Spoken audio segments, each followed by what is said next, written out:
जय हिंद दोस्तों, मैं अरविंद जोशी स्वागत करता हूं, अभिनंदन करता हूं आप सभी का आपके अपने YouTube चैनल द श्रृंखला क्लासेस पे। दोस्तों, आज मैं आप लोगों के लिए बीएड 2020 के लिए हिंदी का प्रीवियस ईयर क्वेश्चन लेकर आया हूं। दोस्तों, जैसा कि आप सभी लोग जानते हैं, बीएड 2020 में 400 नंबर का पेपर होगा, जिसमें से 100 नंबर की हिंदी आएगी और हिंदी के रहेंगे 50 क्वेश्चन। ओके दोस्तों, तो आप लोग देख लीजिए हिंदी कितना महत्वपूर्ण है। हिंदी कितना महत्वपूर्ण है आपको मेरिट में ऊपर लाने के लिए। तो दोस्तों, हम क्या करेंगे, प्रीवियस ईयर के सभी क्वेश्चन करेंगे और कुछ महत्वपूर्ण बातों पे चर्चा भी करेंगे। तो आप मेरे साथ बने रहिए। वीडियो शुरू करने से पहले चैनल पे नए हैं तो प्लीज चैनल को सब्सक्राइब कर दें। ओके दोस्तों, आगे बढ़ते हैं। आइए अब देखते हैं हमारा पहला क्वेश्चन। अब देखिए क्या है, हिंदी में तत्सम से पहला क्वेश्चन है। तो तत्सम, तद्भव, ये सब कुछ आएगा। तो पहचान का तत्सम शब्द क्या होता है। अब तत्सम शब्द क्या होते हैं, वो शब्द जो संस्कृत में प्रयुक्त होते थे और सेम उसी रूप में हिंदी में भी प्रयुक्त होने लगे। ओके, तो हमारे पास हो गया तत्सम। तो पहचान का होगा ऑप्शन ए, प्रत्यभिज्ञान। प्रत्यभिज्ञान, ध्यान दीजिएगा, प्रत्यभिज्ञान। ओके, अब देखिए क्या है, प्रज्ञान भी है, अभिज्ञान भी है, अवधान भी है। तो ये हमें थोड़ा सा मतलब जैसे कि जब आधे आधे अक्षर होते हैं ना, जैसे इसमें है प्रत्यय हो गया, ठीक है, प्रत्यभिज्ञान। तो ये थोड़ा सा क्लिष्ट टाइप का लग रहा है, कठिन लग रहा है। तो तत्सम वही रूप होते हैं, क्योंकि संस्कृत में थोड़े से कठिन शब्द होते हैं उच्चारण की दृष्टि से और लिखने की भी दृष्टि से। तो वो शब्द जो थोड़ा सा उच्चारण की दृष्टि से हमें संस्कृत वाली फीलिंग देते हैं, वो लगभग संस्कृत के ही शब्द होते हैं। तो इसका क्या हो जाएगा, पहचान का तत्सम रूप हो जाएगा प्रत्यभिज्ञान। अब देखिए प्रभुत्व, प्रभुत्व लग रहा है तत्सम है, प्रभुत्व लग रहा है तत्सम है, तभी तो इसका तद्भव पूछा है। तो इसका क्या हो जाएगा, प्रभुत्व मतलब पहुंच, मेरे प्रभुत्व इतना दूर तक है। ओके, प्रभु का प्रभुत्व तीनों लोक में है, तो हमें मतलब तीनों लोक में पहुंच है। ओके, आगे देखते हैं तीसरा नंबर, बहनोई शब्द का तत्सम। बहनोई का बहन उई, बहनपति, भगिनीपति, नन ऑफ दिस, मतलब इनमें से कोई नहीं। तो इसका हो जाएगा भगिनीपति। ओके,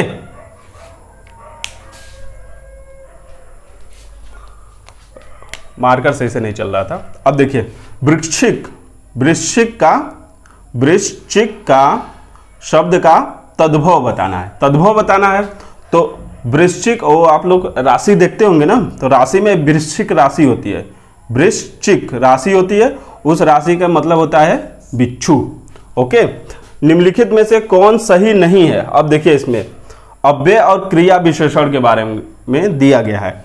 अब इसके लिए हमें अव्यय और क्रिया विशेषण की परिभाषा आनी चाहिए। अगर आ रही है आपको तो आप सही कर देंगे। अब देखिए क्या है, अव्यय और क्रिया विशेषण में कोई अंतर नहीं होता है। पहला, अव्यय अभिकारी शब्द हैं, सभी शब्द क्रिया विशेषण नहीं होते हैं, क्रिया विशेषण अभिकारी होते हैं। अब देखिए ये तो बात सही है। अब देखिए इसमें जो भी दिया, अव्यय अभिकारी नहीं होते हैं। अभिकारी शब्द वो शब्द होते हैं जिनमें लिंग, वचन, काल का कोई प्रभाव नहीं पड़ता है। जैसे आजन्म अगर कोई शब्द है तो आजन्म पे न तो काल का कोई प्रभाव पड़ेगा, न क्रिया का, न ही लिंग का। तो अव्यय, सही बात है कि अभिकारी शब्द होते हैं, सभी अव्यय क्रिया विशेषण नहीं होते हैं। तो यह भी बात सही है कि सभी जो अव्यय हैं वो क्रिया विशेषण नहीं होते हैं, क्रिया विशेषण अभिकारी होते हैं। और क्रिया विशेषण भी अभिकारी होते हैं, जैसे धीरे धीरे, वह धीरे धीरे चलता है। तो जो शब्द क्रिया की विशेषता बताए उसे क्या कहते हैं, अभिकारी शब्द। लेकिन इस पे क्या है कि किसी मतलब जैसे वह सबसे तेज चलता है, वह सबसे तेज चलता है। तो सबसे तेज चलता है मतलब चलना का क्या हुआ, तेज तेज चल रहा है। तो इसमें क्या होता है ना कि इसमें कभी कुछ ऐसे शब्द होते हैं जिनमें लिंग वचन और कारक का प्रभाव पड़ जाता है, क्रिया विशेषण, लेकिन अव्यय पर नहीं पड़ता है, इसलिए इनमें कोई अंतर नहीं होता है। तो अंतर तो होता है। ओके, चलते हैं तो ये छठे नंबर पे, वह लालची है क्योंकि वह विकलांग है। इस शब्द में कौन सा अव्यय है? अब देखिए इसमें क्या है, संकेतवाचक, कारणवाचक, परिणामवाचक, समुच्चय बोधक। तो इसमें क्या है, हमारे पास कारण है। कारण क्यों होगा? क्योंकि विकलांग जो है, विकलांगता क्या है, उसका मतलब कि एक माइनस पॉइंट है और वही उसका कारण है कि वो लालची है। आगे चलते हैं। निम्नलिखित में से किस वाक्य में क्रिया विशेषण का प्रयोग नहीं है? अब क्रिया विशेषण का प्रयोग नहीं है। क्रिया विशेषण पहले नाम से ही है, क्रिया की विशेषता बताने वाला शब्द को ही क्रिया विशेषण कहते हैं। अब देखिए, साफ कपड़े धोता है, वह कपड़े साफ धोता है। तो साफ क्या हो गया, क्रिया विशेषण हो गया। वह धीरे धीरे चलता है, धीरे धीरे पढ़ता है। आम मीठे हैं, तो इसमें क्या है, कोई भी क्रिया विशेषण यूज नहीं किया गया है, प्रयोग नहीं है। समोसे ताजे बन रहे हैं, तो इसमें ताजे हो जाएगा।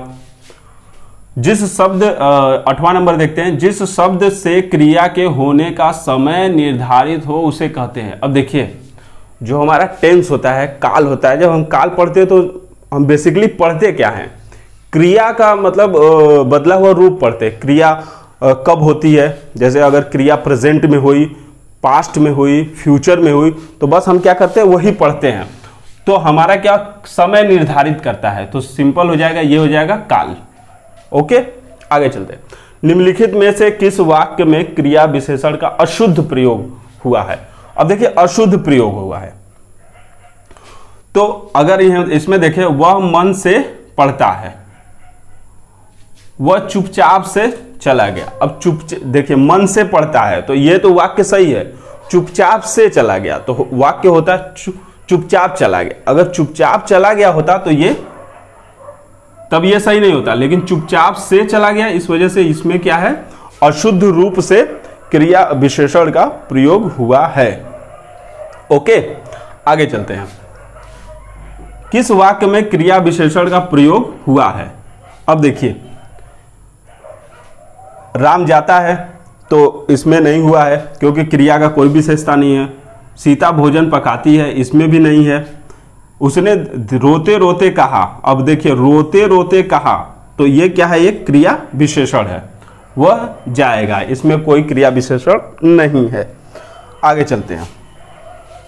तो प्रयोग हुआ है, तो हमारा 10वां का सी ऑप्शन सही हो जाएगा। 11वां नंबर देखते हैं। निम्नलिखित में से किस वाक्य में क्रिया विशेषण का अशुद्ध रूप से प्रयोग हुआ है? अब देखिए, अशुद्ध रूप से, आप मेरी मदद करेंगे ना। मानसिक दासता, मानसिक दासता सदा काल से चली आ रही है। वह ना सोता है ना खाता है, वह धीरे धीरे चलता जा रहा है। तो अगर इसमें रहता, ऑप्शन बी सही है, मानसिक दासता सदा काल से चली आ रही है, तो इसका होता अगर मानसिक दासता सदा चली आ रही है, तो ये सही हो जाता। तो इसमें क्या है, अशुद्ध रूप से प्रयोग किया गया है, तो इसका यही होगा, सदा काल से चली आ रही है, इसमें ही प्रॉब्लम है, तो यहां पे हो जाएगा मानसिक दासता सदा काल से चली आ रही है। तो वही ऑप्शन गलत होगा, मतलब आंसर उसका सही होगा। संस्कार का संधि विच्छेद। अब देखिए, संस्कार में क्या है, यहां पे जो संधि विच्छेद है वो, उसमें जो ऑप्शन होगा, ऑप्शन बी हमारा सही होगा, सम प्लस कार। यह एक व्यंजन संधि है। ओके, आगे चलते हैं। उद्गम में प्रयुक्त उपसर्ग। अब उपसर्ग क्या होते हैं? उपसर्ग वो शब्द होते हैं जो आगे प्रयुक्त होते हैं, और एक होता है प्रत्यय। प्रत्यय क्या होता है? पीछे प्रयुक्त होते हैं। आप लोग याद कर सकते हैं, प्रत्यय प से पीछे, प से प्रत्यय। ओके, और उपसर्ग तो आगे है ही। तो इसका होगा उत, इसका जो होगा उत प्रयोग होगा। ओके, तो 13वां नंबर का हमारा हो जाएगा उपसर्ग उद्गम में, उद्गम में जो होगा वो होगा उत। 13 के बाद 14 नंबर देखते हैं संस्करण। संस्करण में प्रयुक्त उपसर्ग, उपसर्ग मतलब जो आगे है, तो इसका हो जाएगा सं, सम, सम, सम में आधा में सन, तो इसका हो जाएगा ऑप्शन सी सही हो जाएगा। 100 की गिनती को कहते हैं, तो 100 की गिनती को शतक कहते हैं, वेरी इजी, सबको पता है। गुरु के समीप रहने वाले विद्यार्थी को कहते हैं ब्रजबटुक, ब्रह्मचारी, अंतेवासी, गुरुकुल, तो हो जाएगा हमारे पास अंतेवासी। परित्यक शब्द का सही अर्थ है, अब इसमें देखिए, जिसका परित्याग किया जा सके, जो दान में दिया गया हो, जिसे उपेक्षा पूर्वक छोड़ दिया गया हो, और जिसका परित्याग आवश्यक हो। तो इसका ये है सी नंबर, जिसे उपेक्षा पूर्वक छोड़ दिया गया हो, परित्यक। रेस्तरां, रेस्तरां किस शब्द का भाषा है, किस भाषा का शब्द है? तो ये है न जर्मनी है, ये है फ्रांसीसी, और जापानी भी नहीं है, रूसी भी नहीं। तो फ्रांसीसी याद रखिएगा, अक्सर एग्जाम में पूछ लेता है निम्नलिखित में से कौन सा शब्द उपसर्ग रहित है। जिसमें उपसर्ग नहीं है तो परी में, उस परीक्षण में उपसर्ग है, निरूपम में भी है, स्वशासन में भी है, और इसमें नहीं है, बृहत्तर में नहीं है। लिप्सा शब्द में कौन सा प्रत्यय है? तो लिप्सा में प्रत्यय है सा। ओके, अंगूठा दिखाना का अर्थ है धोखा देना, इनकार करना नहीं, खुशामद करना नहीं, आदर प्रकट करना नहीं, धोखा देना। गोबर गणेश होना मुहावरे का अर्थ है, तो गोबर गणेश का मतलब बेवकूफ़ होता है, जो सबसे बड़ा बेवकूफ़ हो गोबर गणेश है। और तो पढ़ने की ऑप्शन जरूरत नहीं है। अन्य जल में कौन सा समास है? तो द्विगु समास तो गिनती वाला होता है। तत्पुरुष में के मतलब उसमें क्या कारक बोधक होता है। अव्ययी भाव में क्या होता है? आजन्म, आसक्त वगैरह ये सब आते हैं। धीरे धीरे भी आता है। और इसमें क्या है, ये होगा तो द्वंद्व, द्वंद्व समाज होगा, समास होगा, सॉरी समास। नीचे दिए गए शब्द समूह के लिए सही शब्द चुनिए। अब देखिए क्या है इसमें, जिसकी पत्नी मर गई हो, तो विदुर, विधवा, विधवा तो जिसका पति मर गया उसको विधवा कहते हैं, ये वर्ड ही गलत है, तो ये हो जाएगा विधुर। विधाता तो ऊपर वाला होता है, ठीक है। नीचे दिए गए शब्द समूह के लिए सही शब्द का चयन करना है। जो किसी धर्म या व्यक्ति में आस्था रखता हो, तो जो आस्था रखता है उसे क्या कहते हैं हम? सॉरी, आस्था नहीं रखता, हाँ, आस्था नहीं रखे तो उसे हम नास्तिक बोलते हैं। धर्म भीरुग मतलब वो नहीं होता है, धर्म निरपेक्ष भी नहीं, निशांत भी नहीं होता है। तो किए गए आसानों को जानने समझने व मानने वाला काफी आता है। ये देखिए, इसका होता है कृतज्ञ, होता है कृतज्ञ, और जो मानने वाला होता है वो कृतज्ञ होता है, जो नहीं मानने वाला होता है वो कृतज्ञ होता है, कृतघ्न, ठीक है, कृतघ्न। ओके, आधा का। पतित का परिवाची, पतित का परिवाची देखिए ये हो जाएगा अधोगामी, अधोगामी हो जाएगा, भ्रष्ट हो जाएगा, चरित्रहीन हो जाएगा, पथभ्रष्ट हो जाएगा। ओके, कई सारे होते हैं, देख लीजिएगा आप लोग। हौसले का विलोम हो जाएगा हताश, हौसला, हौसला अफजाई करना, तो उसे हतोत्साहित करना, तो हताश हो जाएगा। करुण का हो जाएगा, करुण का अचल, साहसी, वीर में हो जाएगा निष्ठुर, करुण का निष्ठुर हो जाएगा। दुकाल शब्द में उपसर्ग बताइए। अब दुकाल का शब्द का उपसर्ग होगा ऑप्शन सी, दू। 30 के बाद 31 नंबर क्वेश्चन देखते हैं दोस्तों। क्षत्रिय का प्रत्यय है, मतलब क्षत्रिय जो शब्द है उसमें प्रत्यय कौन सा है? तो लास्ट में छत्र प्लस ई, य, मतलब छोटा ई और य होगा। निर्जन शब्द का संधि विच्छेद करें। तो निर्जन जो है वो विसर्ग संधि में आती है, तो निह प्लस जल।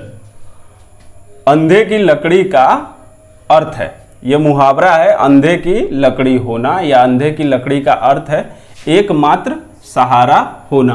बहुत कमजोर होना नहीं हो सकता, बिल्कुल असमर्थ होना नहीं हो सकता, किसी अंधे व्यक्ति की छड़ी होना नहीं हो सकता, तो ये होगा एकमात्र सहारा।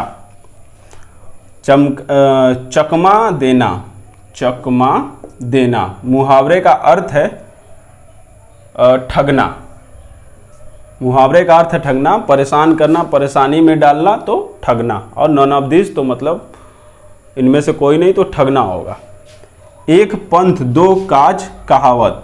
अब एक पंथ दो काज कहावत है, तो इसमें क्या है, एक चीज के अनेक चाहने वाले, एक साथ दो काम होना, एक रास्ते में दो काम होला, नॉन ऑफ दिस मतलब इनमें से कोई नहीं, तो हमारे पास हो जाएगा एक साथ दो काम होना। दोनों हाथ में लड्डू का मुहावरे का अर्थ होगा किसी भोज में शरीक होना, किसी भोज में शरीक होना। दोनों हाथों में मोतीचूर के लड्डू रहना, दो तरफा लाभ उपयुक्त में सभी, तो इसका हो जाएगा 36 का दोनों हाथ में लड्डू होने का अर्थ हो जाएगा दो तरफा लाभ, मतलब दोनों तरफ से हमें लाभ मिले। समांतर शब्द का संधि विच्छेद, तो समांतर शब्द का हो जाएगा समान प्लस अंतर, ये बी ऑप्शन सही हो जाएगा। ओके, दानवीर में कौन सा समास है, तो दानवीर है तो बहुब्रीहि नहीं होगा, अव्ययभाज्य द्वंद्व नहीं होगा, तो होगा हमारे पास तत्पुरुष समास, दान देने वाला वीर, उसका समास विग्रह। अब देखिए सीमा पर तैनात है, तो सीमा पे कौन तैनात होता है, सेना तैनात होती है, दुश्मन तो नहीं होगा, क्योंकि दुश्मन को रोकने के लिए तो होती है, और डाकू तो होंगे ही नहीं, पुलिस तो अंदर की सिक्योरिटी के लिए होती है। आगे देखते हैं, आसमान सिर पर उठाना, झगड़ा करना, बुरी तरह रोना, अत्यधिक शोरगुल करना, विचलित होना, तो अत्यधिक शोरगुल करना। देखा दोस्तों, बहुत इजी क्वेश्चन आते हैं, बस थोड़ा सा माइंड प्रिपेयर कर आप लोग बैठिए एग्जाम में, और उम्मीद है सबके 90 प्लस आएंगे।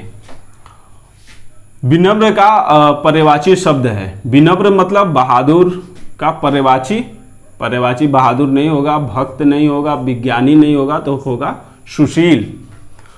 वृक्षों के बड़े समूह को कहते हैं, तो अकली, आगार, अंबर नहीं होगा, तो वन होगा। वन में देखें बहुत ज्यादा वृक्ष होते हैं, तो उनके बहुत बड़े समूह होते हैं।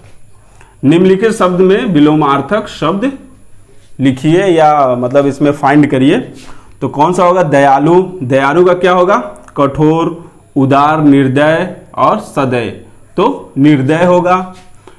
विकीर्ण का होगा संकीर्ण, विकीर्ण और विकर्ण, प्रकीर्ण, तो हो जाएगा संकीर्ण। विकसित, विकसित का सिंपल अविकसित होता है, और तो सब। शुद्ध शब्द का चयन करें, शुद्ध शब्द का होता है क्लेश में ये वाला होता है, क्लेश में ये बड़ा श होता है। 46 नंबर क्वेश्चन के बाद आप लोग देख रहे हैं 47, 48, 49, 50, 4 क्वेश्चन और। तो इसमें 47 नंबर में क्या है, आलसी व्यक्ति जीवन में कभी सफल नहीं होते हैं। सही बात है, जो व्यक्ति आलसी होगा जीवन में कभी सफल नहीं होगा। तो इसमें बताना क्या है, विशेष्य बताना है। तो विशेष्य होगा व्यक्ति, और व्यक्ति क्यों होगा, विशेष क्रिया होगी, मतलब कि जो संज्ञा होगी, ठीक है, वाक्य में जो संज्ञा होगा, और संज्ञा से पहले उसका जो भी विशेषण होगा, ठीक है, तो विशेषण से पहले जो भी संज्ञा आती है वही हमारी क्या होती है, विशेष्य होती है। क्या होती है, विशेष्य। और ये हो जाएगा विशेषण। आलसी क्या हो जाएगा, विशेषण, व्यक्ति की विशेषता, और व्यक्ति क्या हो जाएगा, विशेष्य। जो संज्ञा शब्द होते हैं वाक्य में वही विशेष्य होते हैं। ओके दोस्तों, अब देखिए लक्ष्मण का पर्यवाची निम्नलिखित में से कौन सा है, तो सौमित्र होता है, लखन होता है, रामानुज होता है, बलभद्र नहीं होता है। तो हमारा ऑप्शन डी सही हो जाएगा। आप लोगों के लिए एक होमवर्क है, ये होमवर्क हो गया, और कमेंट सेक्शन में आपको करना है बलभद्र का पर्यायवाची। ओके, बलभद्र का पर्यायवाची क्या होगा, कमेंट सेक्शन में जरूर से जरूर कमेंट करें। वीडियो पसंद आए तो लाइक कर दें, और शेयर कर दे अच्छे से सभी को। और चैनल पे नए हैं तो प्लीज़ चैनल को सब्सक्राइब कर दे पूरे जोश के साथ। अब देखिए, जल में चलने फिरने वाले के लिए एक शब्द, तो जलधर। बड़ा इजी है, उभयचर तो नहीं होगा, सरीसृप तो नहीं होगा और ये भी नहीं होगा। अब देखिए, सम्मति का संधि विच्छेद, सम्मति का होगा संधनमति, तो बी वाला ऑप्शन सही हो जाएगा दोस्तों। ओ सॉरी, सतमति होगा, हाँ जल्दी में हो गया, सतमति होगा, सतमति ये नहीं होगा, सम्मति नहीं होगा और सम्मति नहीं होगा, सतमति होगा, ये ऑप्शन सही होगा। ऑप्शन सी नंबर सही होगा, ध्यान से देख लीजिएगा। उम्मीद करता हूं दोस्तों अच्छे से आप लोगों को समझ में आ गया होगा। अगर समझ में आ गया तो प्लीज़ चैनल को सब्सक्राइब कर दें। बाकी हम आपके साथ बने हैं, आप भी हमारे साथ बने रहें। उम्मीद करता हूं आप लोगों का 100 में से 90 प्लस आवे और आप लोगों को अच्छा सा गवर्नमेंट कॉलेज मिले। तो वीडियो देखने के लिए थैंक यू, धन्यवाद, जय हिंद।